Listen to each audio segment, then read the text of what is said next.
Shalom, selamat pagi Bapak Ibu Saudara-saudara yang dikasihi oleh Tuhan Yesus. Selamat bertemu kembali pada pagi hari ini. Senang sekali saya bisa menjumpai Bapak Ibu Saudara-saudara untuk kita sama-sama bersekutu mendengarkan firman Tuhan.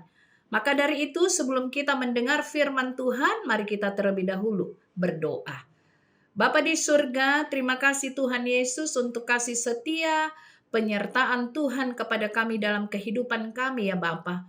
Dan terima kasih Tuhan kalau pagi hari ini kami masih dapat bangun dari tidur kami. Tuhan memberi nafas kehidupan yang baru lagi bagi kami hari ini.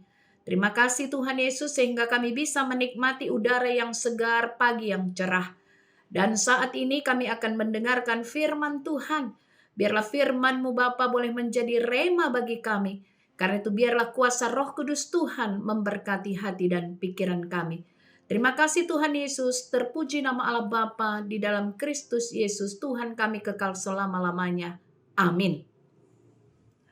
Bapak Ibu Saudara-saudara yang dikasihi oleh Tuhan Yesus, firman Tuhan pada hari ini diambil dari kitab Yeremia 30 ayat 17. Demikian dikatakan oleh firman Tuhan.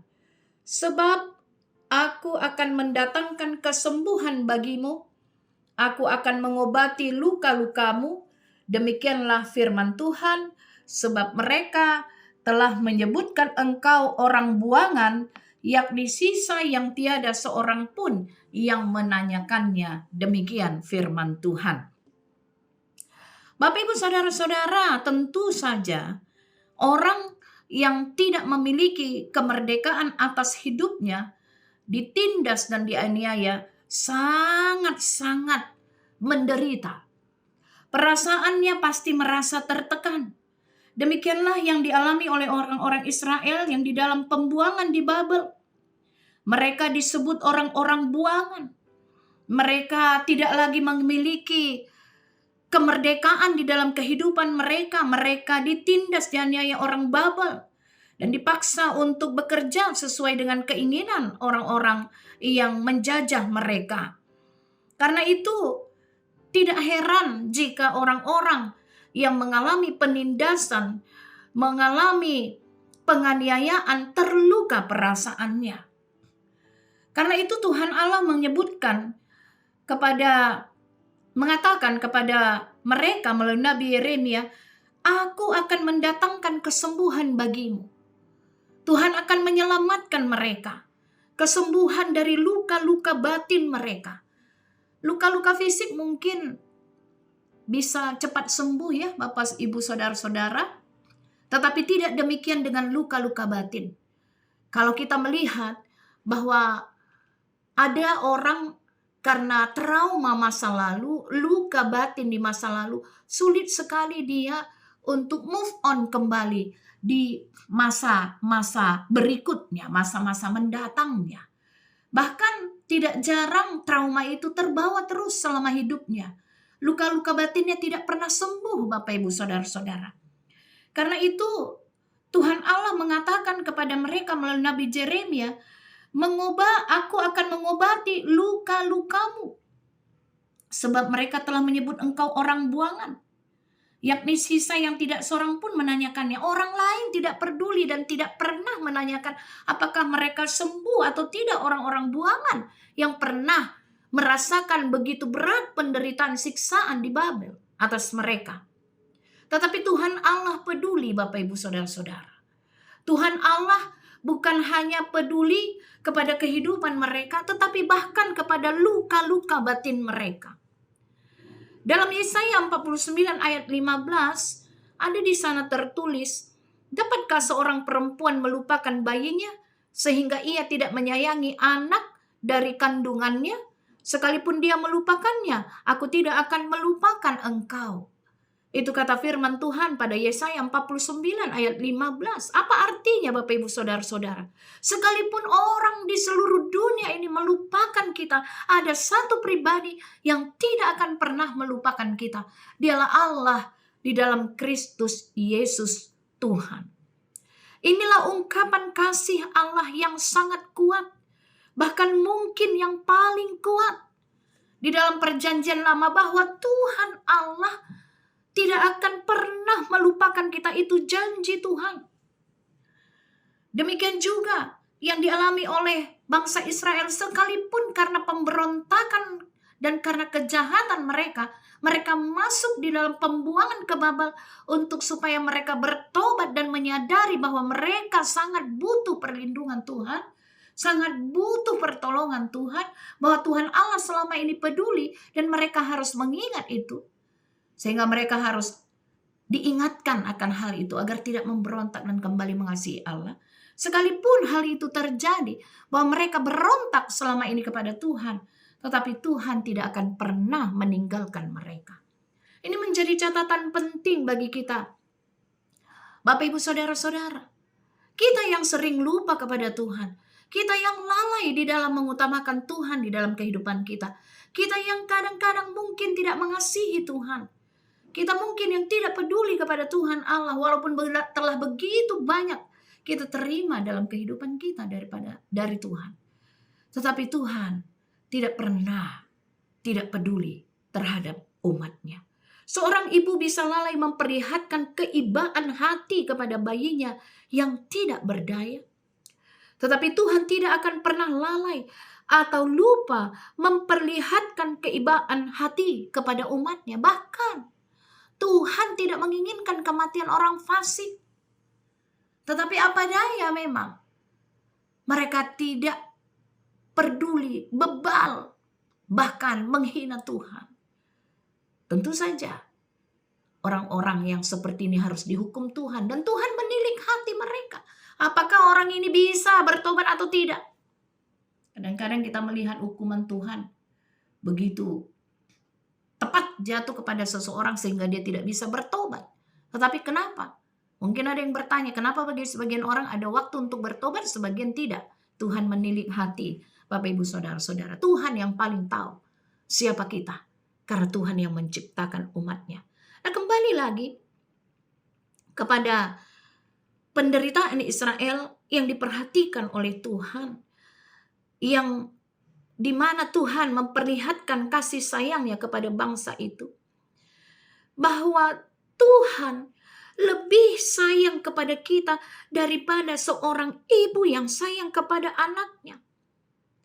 Bahkan jika seorang ibu bisa kurang peduli terhadap anak, ini banyak kita lihat Bapak Ibu Saudara-saudara, terjadi di kehidupan dunia ini. Tetapi satu hal, Tuhan selalu peduli terhadap kita. Kata kerja Ibrani, dalam bahasa Ibrani menyayangi, ya, itu bisa diterjemahkan sebagai mengasihani atau memperlihatkan belas kasihan, atau bisa berarti keibaan hati yang lembut terhadap yang lemah atau tidak berdaya. Karena itu ketika kita mengatakan bahwa Tuhan menyayangi kita, maka Tuhan memperlihatkan keibaan hatinya, belas kasihannya kepada kita.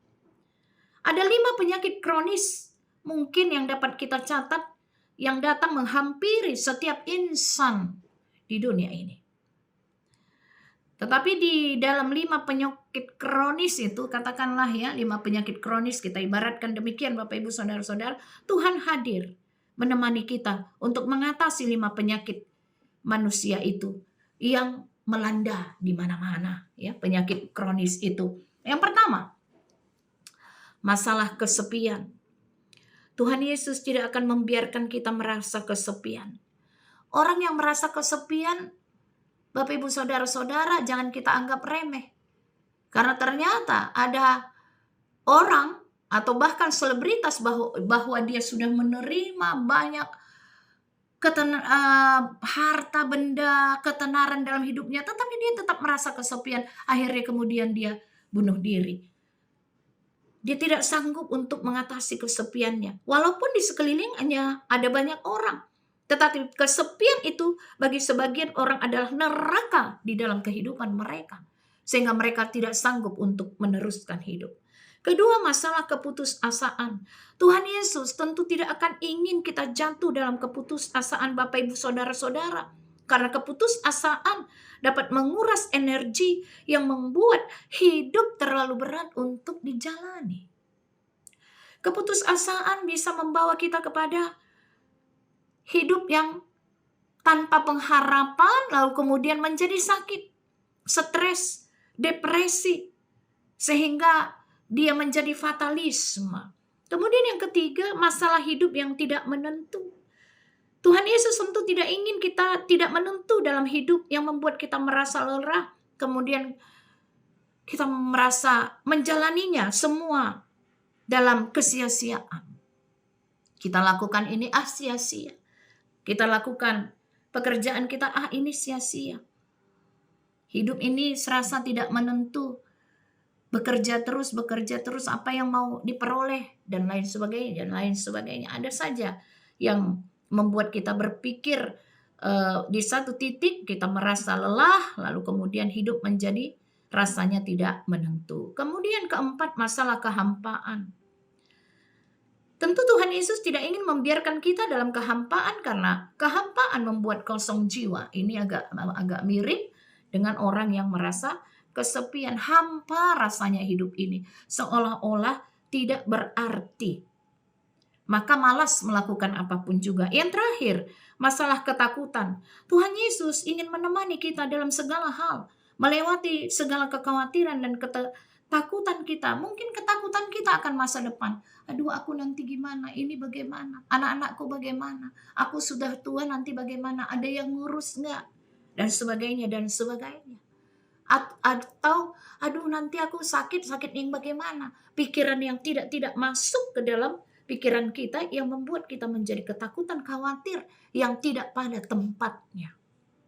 Bapak Ibu Saudara-saudara, ada satu pribadi dengan janji yang begitu manis terhadap kita, pribadi yang kekal, yaitu Tuhan Allah di dalam Kristus Yesus yang tidak akan pernah melupakan janjinya. Maka biarlah Tuhan berbicara kepada kita setiap hari dan kita mendengarkannya melalui setiap doa-doa kita. Dan kita harus melakukan doa-doa, peribadahan dalam doa kita setiap hari kepada Tuhan. Menjaga hubungan kita tetap intens dengan Tuhan. Tuhan Allah adalah Tuhan yang maha pengasih dan penyayang, yang selalu akan memperlihatkan pembelaannya kepada kita di saat kita lemah dan tidak berdaya. Tuhan Yesus memberkati. Amin. Kita berdoa. Bapa di surga, terima kasih Bapa untuk firman-Mu yang menguatkan kami pada pagi hari ini, bahwa Tuhan akan mendatangkan kesembuhan bagi kami, seperti yang dialami oleh umat Israel. Luka-luka batin mereka disembuhkan oleh Tuhan. Maka terima kasih Bapa untuk firman-Mu. Kami tahu ada satu pribadi yang tidak akan pernah meninggalkan kami, Kristus Yesus Tuhan kami. Terima kasih Bapa. Terpuji nama Allah Bapa dalam Kristus Yesus Tuhan kami kekal selama-lamanya. Amin.